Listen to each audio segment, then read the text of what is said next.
Saw the Matrix film today. 2022 mantra: don't make plans. Yeah, I try not to anyway if I can help it. Try and just keep it on the down low. Keep it flexible. Yes, the Matrix film, man. Jesus Christ. I'm still digesting it. As it says there, there may be a few spoilers here, but I'll talk through my my take on it. I thought it was a mess. I think that's the best way I can sum it up. Is it was just an absolute mess. I can't. I kind of saw it coming. Really, I felt like I saw it coming with the trailer. It was the entire conceit of it. To me, even from the trailers, just felt like it's a lot of nostalgia. We're going back to the Matrix. We're not quite sure why, but you'll like it. Come on, come along. Look, don't worry about it. We're going back. You remember Neo and Trinity? Yeah, they're both in it, and they're doing it again, and they kind of recognize each other, but they don't. So there's something going on there, but we're not quite sure what. And that is it. That's it. So I try not to spoil it too much for people, but for me, it's like 2 hours and 20 minutes, maybe a bit longer. I suppose the bonus for me was that it didn't. I checked out. If I hadn't been watching it with my mate, I would have walked out within probably about an hour. I think I'd have gone, okay, well, if it's not gotten going by now, I think we know it. The conceit was completely confused, and it got tired very, very, very quickly. It just didn't. None of it amounted to anything. The setup was the opening bit was quite interesting. I thought, oh, okay, that's all right. So they're kind of integrating the nostalgic element of incorporating the first one, but there's new characters involved now, and we're seeing this play out again. So maybe it's like a Back to the Future vibe, where they're going to try and go back and change things, because third one, spoiler alert, they both die, even though I can't really remember that. So maybe they're going to go back and try and change certain things, but that quickly fell by the wayside, and then it moved on to something else.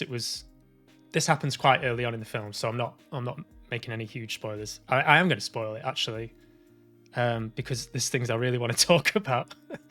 But then the next sort of conceit they set up was that Mr. Anderson, Thomas Anderson, Keanu Reeves, was a video game developer, and The Matrix, everything we'd seen, was a video game.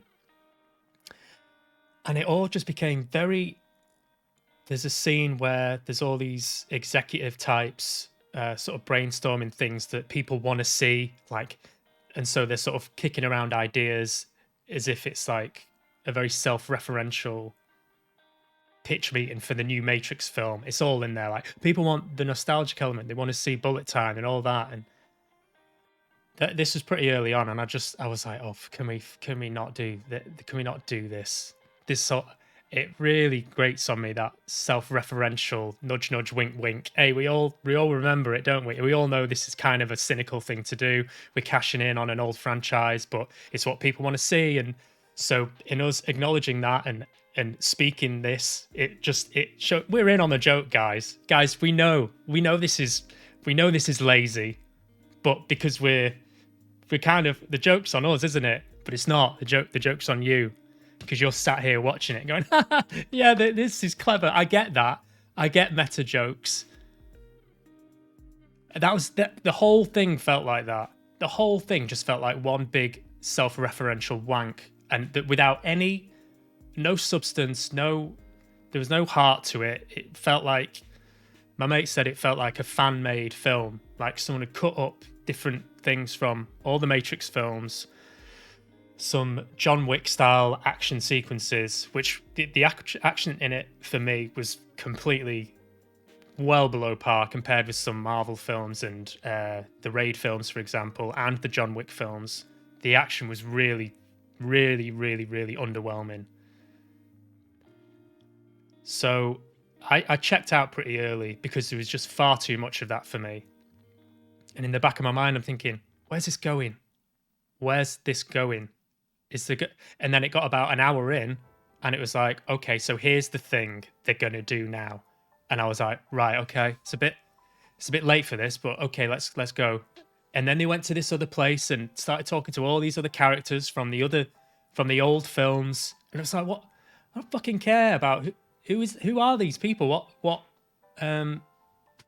bearing do they have on the story? None, really.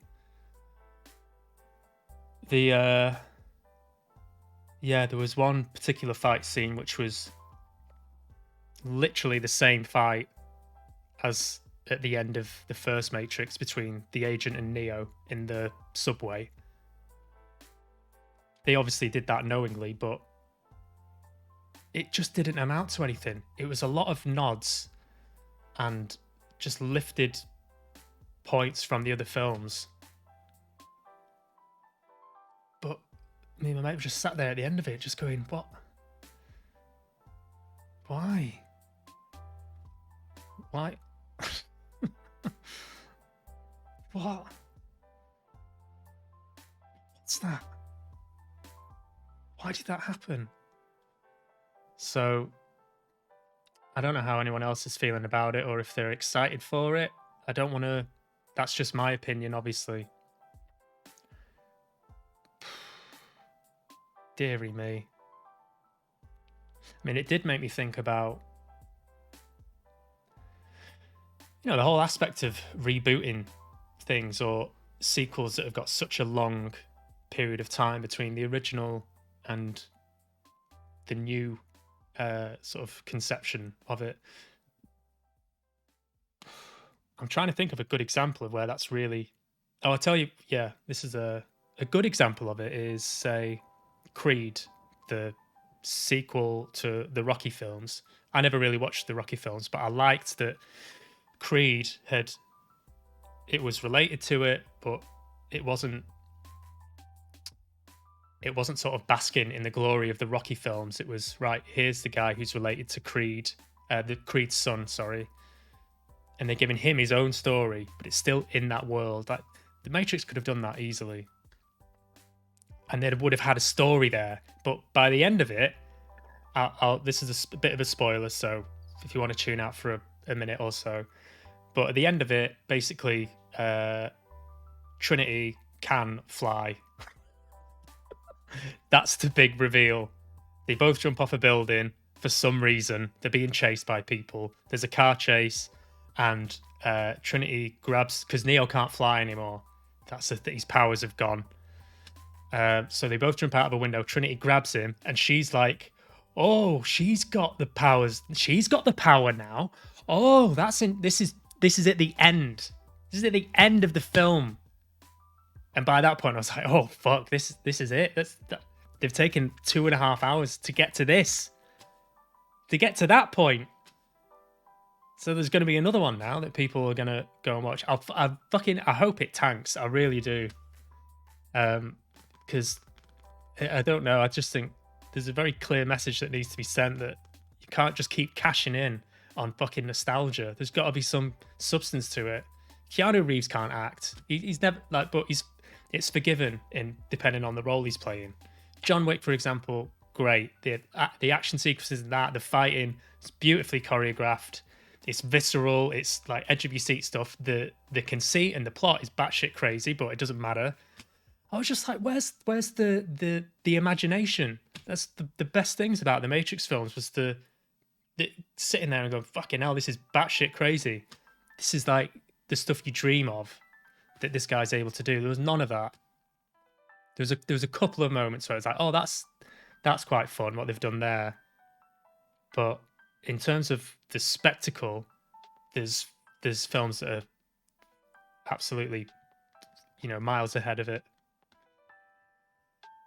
So I think that's all I've got to say about that. If anyone is still watching, I give it